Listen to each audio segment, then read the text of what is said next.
coffee and let's talk about your online success. Eric, thanks so much and welcome to the show today. Thanks so much for having me. I'm really looking forward to it.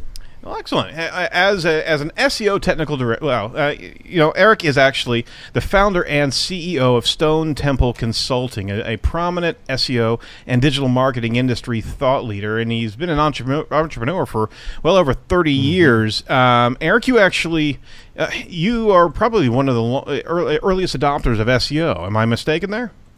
I've been doing it for a long time. I think that is very fair to say. Excellent. And so you've seen the gamut. You've actually seen a huge shift in how the engines are getting smarter and better performing for the consumer. And you've also seen a heck of a lot of black hat stuff that has been washed away during the years, haven't you? No, I definitely have.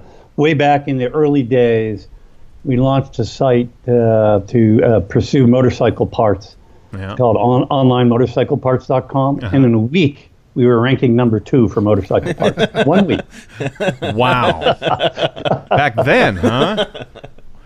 I don't know. I don't want to know what you were doing there. How'd you do that?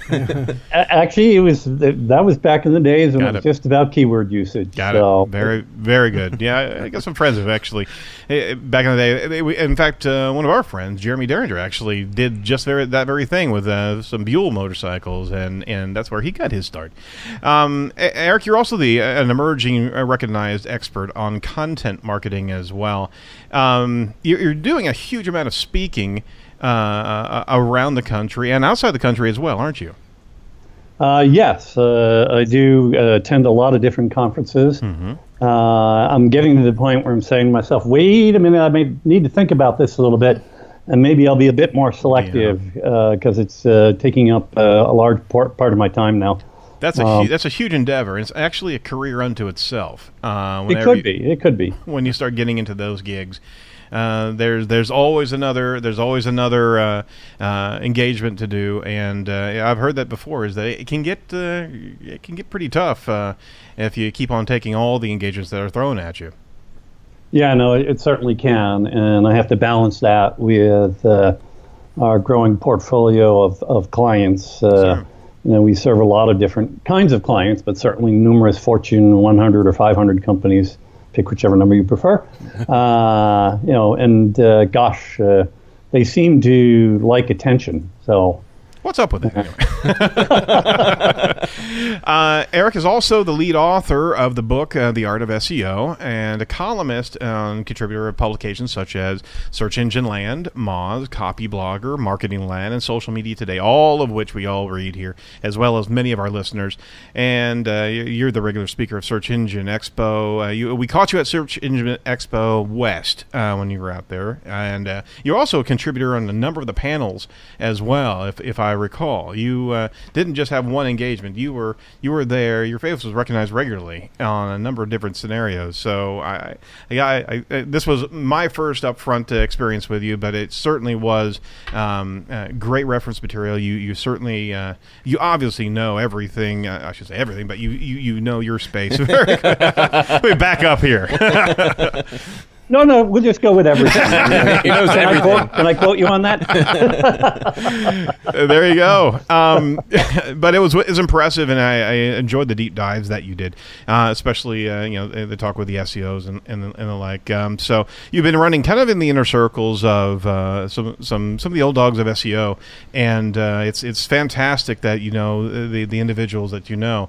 Wait, did you just tell him in 1 second he knew everything, and then in the next you called him an old dog? Well, no, not particularly. Ran with. He's the young buck with the old dog. Yeah, I was running with the old dog. Exactly. Yeah, well, you trying to get me in trouble here. Well, you're also the CEO of Stone Temple Consulting. Can you tell us what your day looks regularly like as the CEO there? So at the moment, I'm in San Francisco, so a lot of the times I'm traveling. But, overall, the responsibility involved a lot in generating content and driving the studies the research and studies that we do. Part of the time working on presentations and articles, therefore, and part of the time working on clients, and then part of the time thinking about organizational issues. I'm very fortunate, though. I have an outstanding team of people working with me. So, and I'm a ruthless delegator. Somebody that's capable of taking something on, you can have it. Here it goes. It's all yours. Because it's the only way to grow, right? Get good people, hire them, let them own things and run with it, and So that's kind of it in a nutshell. I can appreciate that, and I've got a firm out here in Indianapolis myself, and we're a 12-year-old firm, but honestly, with the staff that I have here, we're only about 4 years old, and so I'm going through these delegation challenges, and I'm going through the experience of, okay, I got to let go and let this thing breathe, and really start taking on giving some more responsibility to the talent that we have. Can you give me some ideas of your growth and, the different challenges that you had in different plateaus you had as an organization? Yeah, I know that's a big conversation. I'll cover that in 30 seconds. Is that all right? Go.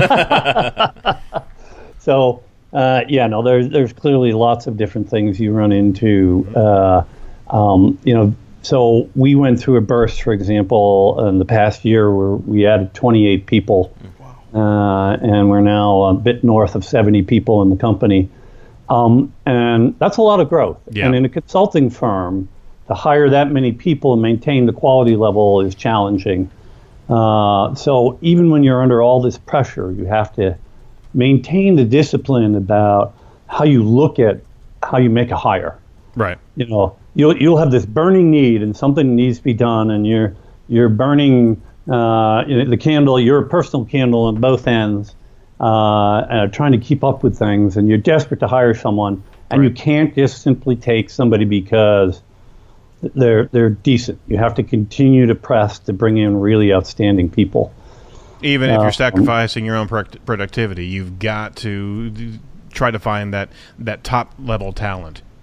The near-term sacrifice is paid back in the long-term results, and I think that was one of the things that we fortunately were pretty good at understanding.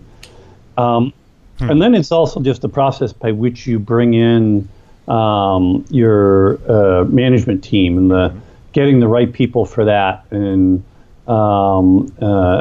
because they're going to get larger swaths of responsibility. Right. So you have to be even more stubborn about that.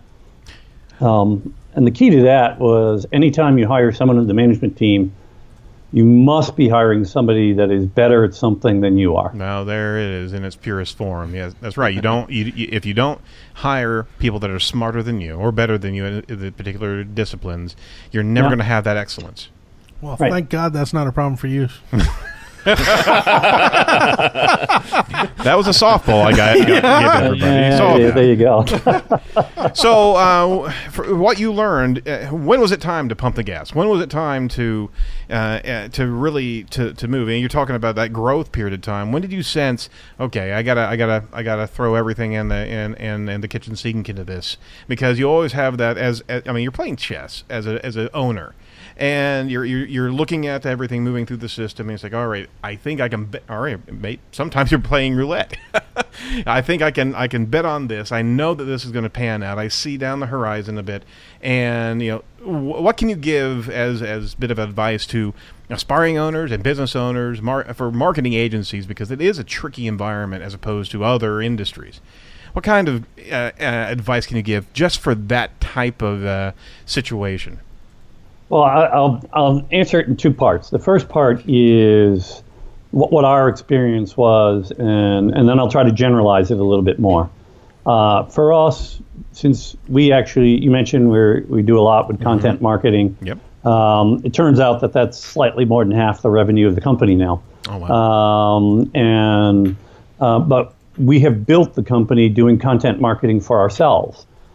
So those speaking engagements are a form of content marketing. The columns certainly are. Sure. What we publish on the Stone Temple blog, which is called the Digital Marketing Excellence blog, is a part of that too.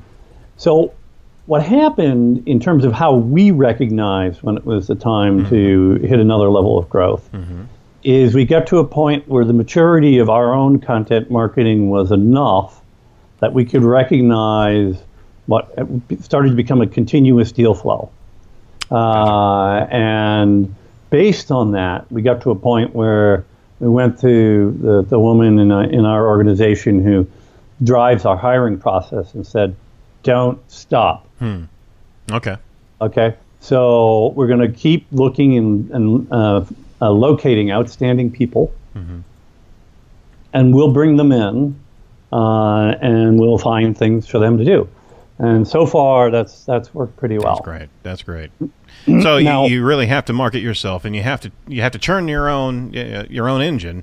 And a lot of times that amount of work, you're not going to see immediate payoff, but it does start building.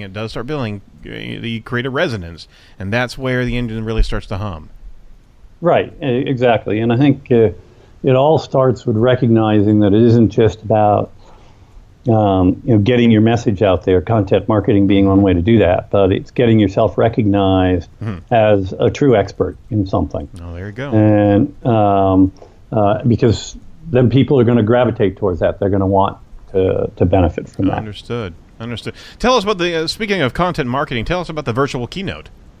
Yes. So we have run 3 of them so far. It is a Google Hangout where we bring in people from Google. So we've had 2 with Google's Gary Ish, and the last one with Google's John Mueller and Maria Moeva. And we just talk about different search related topics with Googlers on that event, and of course it's a great opportunity to get Googlers talking and absolutely. And it's really important for people who get a chance to see someone from Google speak to learn how to fully understand what they're saying. Right. In other words, they're not going to come out and say, well, the way this part of the algorithm works is we bolt this thing on here, and then these 3 things happen like that, and these 2 interact like that. Yep. And so the perfect way to optimize your site is to do this, and then get these 2 links. They're not going to say that, right? So what you have to get to is the way they choose to communicate, and the words they choose, and the directions they come from, tell you a lot about what their goals and motivations are. And then you have to step back and think about, okay, where are they headed? You have Wayne Gretzky, whose famous quote when he was asked about why he was such a great hockey player was because he skates to where the puck is going. Right. Not to where it currently is. And that opportunity so much exists in digital marketing today, right, to do that. So it's like intuitive marketing. What you're saying is that you got to read the topography, you got to read what Google's saying, and look, not so much between the lines, but understand their intent. Understand the context in which they're speaking. They're never going to give you the rules of the road, but you can certainly understand just by how they communicate. And they've made a science on how to deliver that message to us. And you can key off of a number of points that they're regularly delivering. Now, granted, they do shift, and they have evolved what they say and how they say things over time, right? And one of the first things this past year, in 2015, was the mobile get, and that's the first time they actually came out in a solid, en masse, get your site responsive. But they do give some great points to listen to if you know how to listen. That's what you're saying? Yeah, no, absolutely. And then let's read a little further into the line, in between the lines here. They announced the first mobile update. They announced a second mobile update. Right. And they've already told us that there's going to be a third. Google doesn't do that with a lot of their algorithm updates, so why do they do it in mobile? And then you have to read a little further.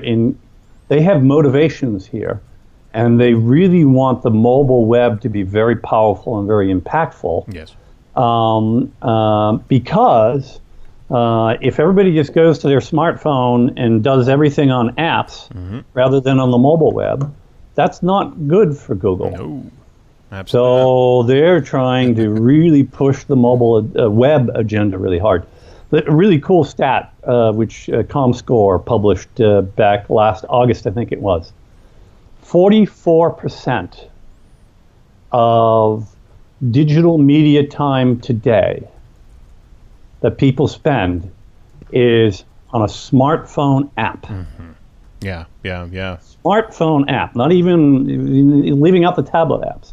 44%. That's amazing. So if you're trying to reach your audience, 44% of the time they're on the phone, on an app. Mm-hmm. Right. So Google wants to keep it from going all to apps.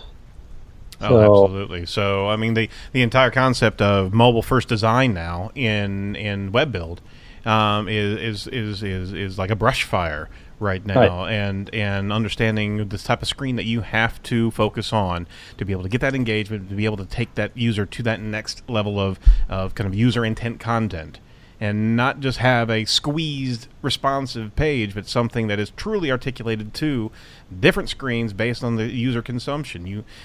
We're seeing that everywhere, and that's exactly where Google wants you to be. Yeah, no, well said, because the last virtual keynote, the third one of the things that John Mueller and I talked about was, if you're designing a site or updating your site, design your mobile pages first, and then your desktop pages second. Because what you do today, what everybody does today with responsive web design, is they take desktop page content, which is this big, and they use some automated process to squeeze it down into a form factor that big. Right. How well do you think that goes? It most doesn't. of the time. And they kill off certain aspects, and they kill off, with breakpoints and reveal or not reveal certain areas. But it's not the same. You literally have to design it as if you were designing an app. Right. You need to design it from the screen by screen type of interaction that you want to have with the users. So the WordPress environment that's just around us, that has all of these great responsive elements, that still does not get it to the point where we are needing to be, and that's design first at a screen by screen, almost just the wireframe steps through the process of what you want that user to do. I wanted to reach out to a couple key points of. So we're certainly going to be paying attention to the virtual keynotes, and you're going to be continuing to do that, correct? That's one that's going to be a mainstay with Stone Temple. Yes, it's certainly our plan, and we have positive indications from people at Google for more events. So beautiful. They can obviously change their mind at any time, but at the moment. I think we're serving their needs well, and ours as well. So. Very good. I had to ask you, as a side note, where did the name Stone Temple Consulting come from? Okay, so here's the story. Okay. All right, this is 20-plus years ago. I'm driving down the road, and this was back in the day when people did a thing called listening to the radio. Yep, there you go. And I needed a name for the company, and a song came on the radio. There it is. See, I knew it. No, I'm not done. Okay. And I said, Stone Temple Pilots. And, first of all, they're a fine band, but it wasn't like what inspired me. It made me think of something that does inspire me, which is the ancient temples like Stonehenge and places like that. Mm-hmm. And so the truth of the matter is it's really named after the ancient temples, and our logo is a little snippet of Stonehenge. Yeah, absolutely. Right? But all of this is good that it's after the ancient temples, because I later found out that the song wasn't by Stone Temple Pilots. I was completely mistaken. That's awesome. And I've actually forgotten what song it was at this point. But I do remember quite clearly. I had that facepalm kind of thing that went on, and said, "Well, okay, doesn't matter. I named it after the temples anyway." So. No, it's a good name, and we've certainly seen your brand for years, and it does. I mean, that's strong structure, it's a strong imagery, across the board. In fact, we're rock solid and we stand the well, test you know of what? I think you've outstood Stone Temple Pilots. Yeah. yes. So you should, by the very nature, own the brand now. They were actually usurping yours. So we actually got mentioned in a tweet once by the lead singer from Megadeth, I think it was, because he thought he was mentioning the Twitter handle of the Stone Temple Pilots band. But Nice. yeah, hey, whatever it takes, you know. a little visibility on that one. you Yeah. know. I don't know how many million followers he had. So we should change our name to Taylor Swift. SEO. That's not a bad idea, Tom. Shake off that bag. It's like, yeah, I had to do it. Yeah, all right, sorry. Okay. Hey, we saw you at SM Access here, and you actually had a presentation on what's hot in SEO ranking factors. You had a presentation there. Could you give us a couple key thoughts on Rank Brain and Google's mobile update? As if, well, you've just given us a bit of a smattering of the update, at least to be paying very close attention to mobile update. But what do you think about Rank Brain? So there's a lot of mythology out there about Rank Brain. Absolutely. And I've had a fair amount of conversations now with people within Google, some of which have been done publicly, some not. So here's what it comes down to. Mm-hmm. They used machine learning. They used it to analyze language use on the web. Right. Not English specific, across all different languages. And then the upshot of that is they use that information to better understand language meanings. So I'll give you an example, because the main output of this is they use it to better understand a user search query and match it with the right web page. So an example that Gary Eish shared on the first virtual keynote was, can you get 100% score on Super Mario without walkthrough? That was a user query. Okay? And it turns out, now think of the intent. Right. The user wants to understand if you can do it, right, and how to do it without being given a walkthrough. Got it. Before RankBrain, Google would ignore a lot of phrases and words. In this case, they would ignore the word without. Mm-hmm. So the query becomes, can you get 100% score Super Mario walkthrough? So instead of being shown how to do it without a walkthrough, they take you the other direction. Right. Yeah. So there's others. Another query that we discovered that changed dramatically: tourist map of Medina, Malta, which before RankBrain would return all results, which were tourist sites from Medina, Malta. Not horrible. Mm-hmm. But today, it returns a map. I mean, the user did ask for a map.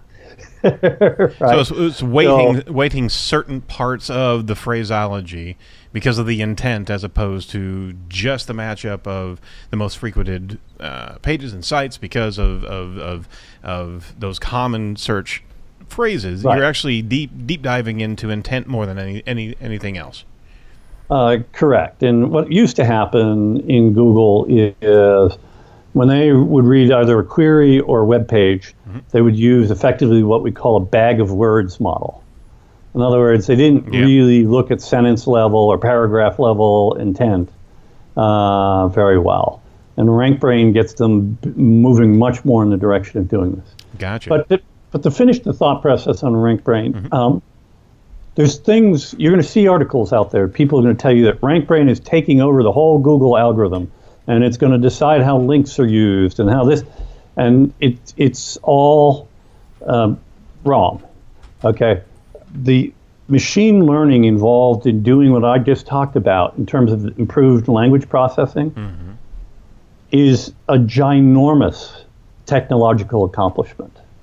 Okay, and Google may well implement machine learning algorithms to take over and handle other parts of their algorithm, but you don't take this amazing language processing machine learning thing here and then tell it to take over links and mm-hmm. Content relevance and detecting locality and mm-hmm. handling personalization those will be entirely different algorithms. They are entirely different algorithms, and you could maybe use machine learning in those places too, and Google may in fact do that. But that won't be RankBrain. RankBrain is this thing over here. It does its thing. It isn't all these other things at the same time. So it will never eclipse all the other areas. It's just getting smarter at the consumer's intent. Correct. So machine learning over time, Google may shift the majority of their algorithm to machine learning over the next 5 years, or I mean, I don't know, but they may well do that. But those will be other new algorithms they implement. Got it. Hey, I want to ask you one quick question. The real-time penguin concept of that Google's going to roll out the penguin penalties at a real-time click, as well as removal of penalties at a real-time click. Can you give us any thoughts about that? Because I know it's been discussed in Rumorville, but Google's been speaking of it in hints and nudges. But I mean, that's, in my sense, is a bit scary, because we've seen what has happened to companies and websites because of the penguin slam down, and being able to have something that's moving that fast. In my thought, it would be very easily to see how it could be affecting sloppy penalties and not being truly vetting out sites. But can you give me some insight into that? So let's define real time in Penguin terms a little bit first. Yep. Okay. So real time doesn't mean instant. That right. Right. Instant. It's everything in Google's algorithm always depends on recrawling and re-verification, first of all. So there's always an inherent latency. We don't know how long that will be. It might be months still. So if you get hit by Penguin and then you do all the right things to fix it, it might take months before Google's recrawling and or whatever will have taken place so that you come out. But what will be different, and this is very clear from what Google has said, is that historically you get hit by Penguin and they might not do another release for over a year. And it was dependent on some process. Right. Where they had to dedicate some team to work on that algorithm, and they might not decide even to start the process for 6 months after a given release. And you could be in Penguin jail for a very, very long time. That's it right there. Right? Yep. So the idea that, gosh, I ran afoul of this thing. Maybe I had an SEO firm getting us bad links that they shouldn't have been getting us, or, any of these kinds of things. And then, you're in this jail for a year or more. That's really harsh.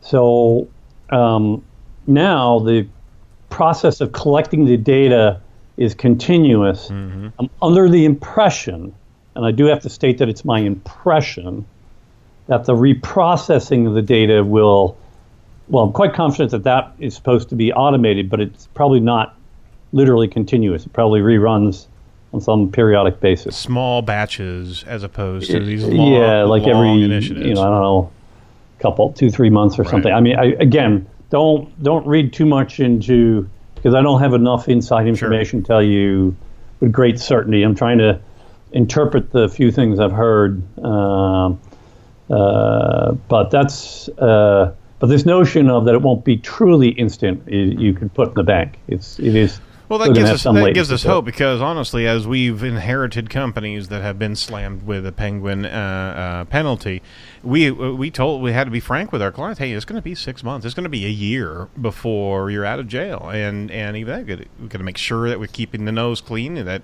that we're constantly jettisoning any and disavowing any links that you're pulling up as barnacles on your ship.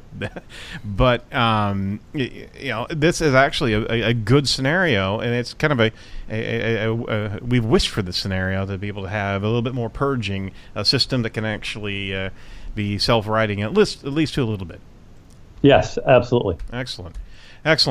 We wanted to ask you a quick thought about content marketing.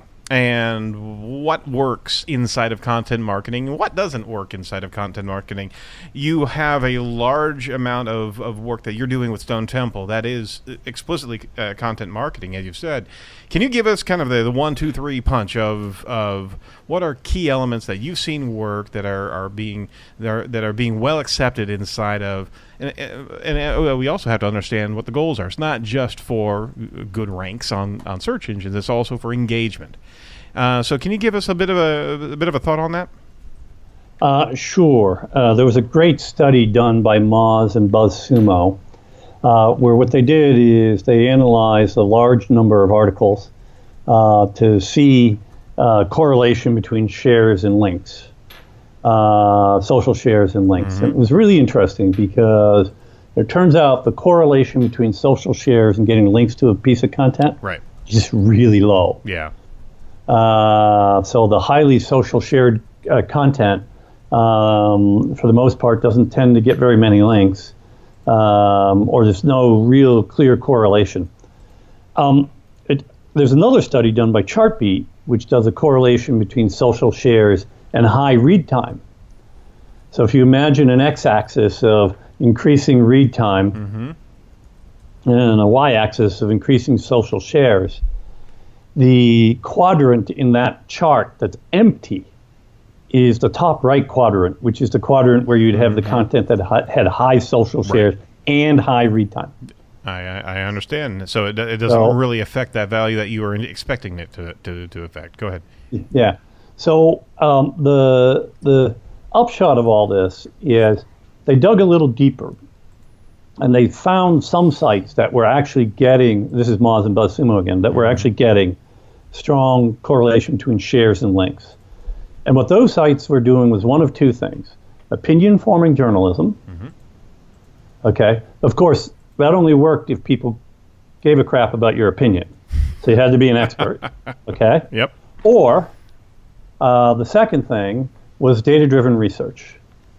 And those are the things that were really, really rock solid in terms of getting a lot of attention online. So those are 2/3 of what I would say works. And by the way, the reason why I talked about shares and links together is, as you rightly said, it isn't just about driving ranks. You're wanting to drive engagement, and I'm using social shares as an indication, and read time for that matter, the indication of a level of engagement. So if you're getting content that gets both links and high levels of engagement, you're kind of in the sweet spot, right? The other thing that does work is, in spite of the bad name it had for a while, guest posting on high quality, high authority sites works. So, shoot for the top sites in your client's market space or your own personal market space. And that will get you good reputation, building visibility, and good links. And it's literally what we built Stone Temple on. Excellent. And it's authentic. And honestly, Doug and I have had this conversation many a time. Marketing has shifted into where it came from, of just mass numbers of either links or content or any. It was in its infancy, and it was just being bastardized. It's now to the point where it's got to be real. It's got to be authentic. There's no fudge room anymore, and marketers literally have to work now. They've got to do what it needs and what they need to do to be to write authentic content, to be able to get authentic engagements.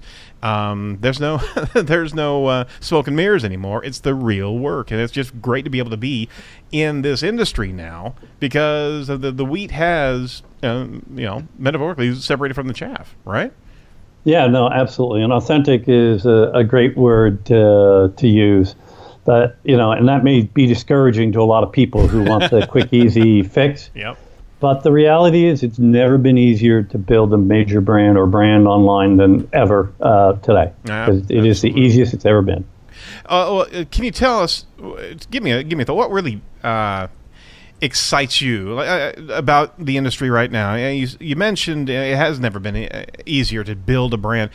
What else are you seeing in this industry that is exciting? You've been witnessing this industry's evolution for a very long time, as well as I have, and it's there's a new buzz, and it's actually right now even better than it was 4 years ago when SEO started to purge itself out. There's something now that's happening that's quite valuable, and the authenticity is a key metric there.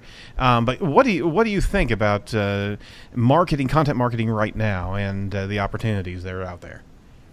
Well, I mean, I think they're fantastic, right? So I talked already about a few different things that you can do, and the great thing is, no matter how many times you or I stand up in some place and tell people to do it, most of them won't. And so if you're focused and are able to aggressively push out and do the things that you need to be done, then content marketing works great. But there's another piece to it as well, which is that if you have built the social media side of things the right way, your social media strategy the right way, so that you are and your content strategy, so that you can drive both engagement and links, then you have your own built-in PR channel, and it's under your control. Yes, which is very cool.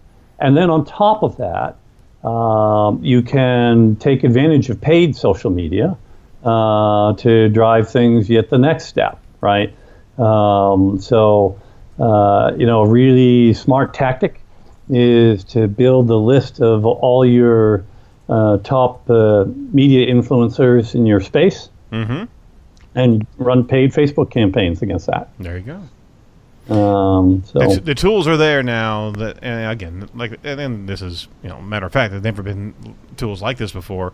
But it certainly is a great place that you can move a brand, you can get audience because now the audience is savvy. They are loving their Facebook environments. They're loving their Twitter environments. It's no longer new frontier. Now these are part of the lexicon, part of the conversation, and that's a great plateau we're in right now.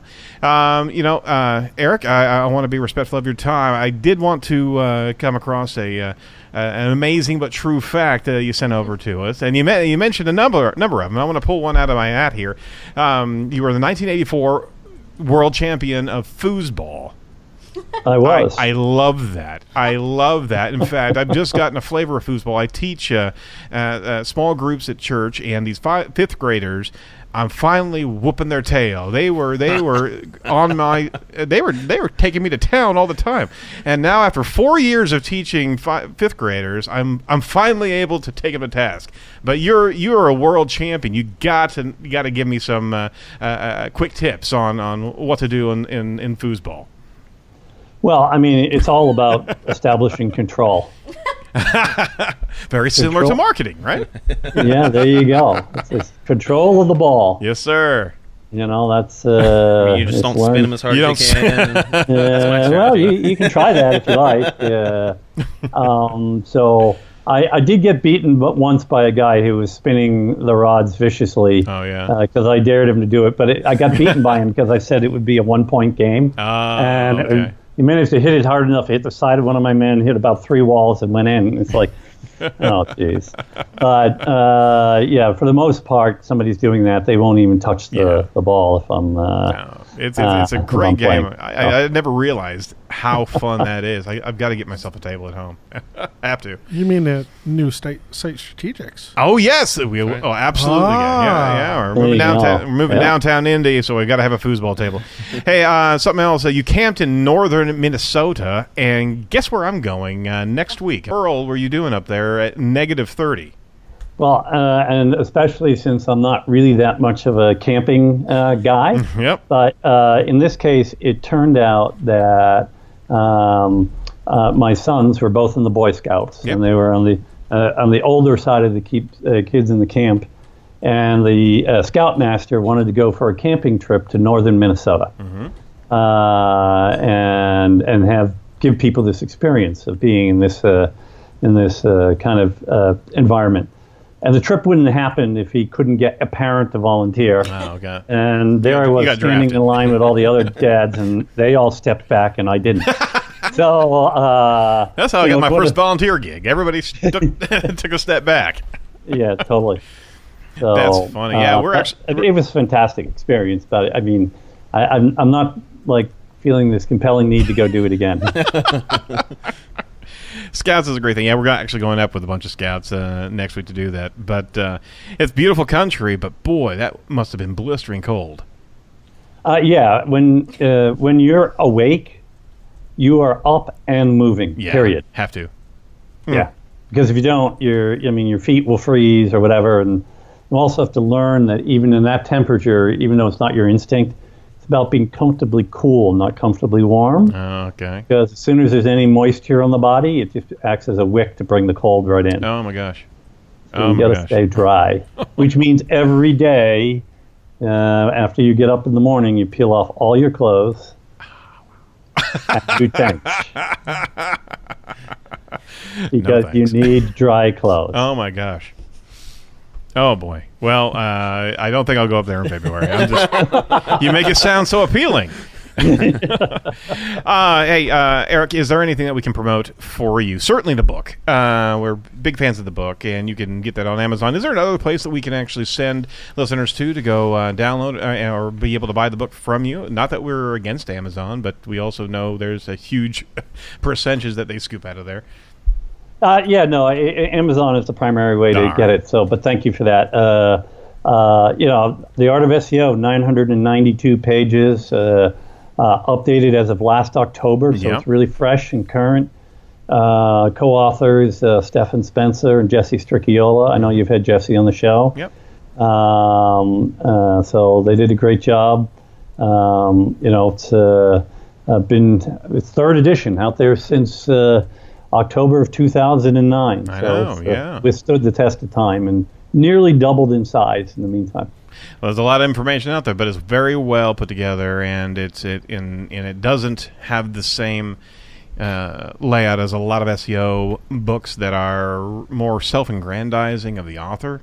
I mean, you truly built a textbook, and that was your intent. I realize that, but this is something that's going to keep on getting updated, because here's the deal: is that SEO has changed, the terminology has changed, the vernacular has changed, and you're keeping up with that. And the concepts are finally finding some structure now. Where I mean, over the years, it was too loose, and I want to applaud you guys on that. It's a book in our agency that we chew on regularly. Anything else that we can promote for you? Well, just you can follow me on Twitter. @Stone Temple is my personal handle, and @STC_Corp is the company handle, and then there's the Digital Marketing Excellence blog, which is the one on the Stone Temple site, and that's where our studies get published. So beautiful. That's places to get more information from us. Any future engagement you're going to be speaking at? Well, let's see. Let me work on the list here. So I'll be in PubCon Vegas. I'll be at SMX East. Oh, cool. I will be, let's see, where else? Digital Dealer in Dallas. Which is focused on actually auto dealerships. Those are a few that are coming up. Excellent. Well, let's certainly put a number of links on Edge of the Web to all your different resources, and we'll certainly, if we can get out to the East, we're going to come up and shake your hand and appreciate you in person. But thank you so much for your time today, Eric, and feel free to give us a shout out there on Twitter as well. But for everybody, all the links to Eric's site as well as the book are going to be on Edge of the Web. Eric, thank you so much for your time today, and we look forward to speaking to you again. Absolutely. Thank you so much for having me on. You're more than welcome. All right.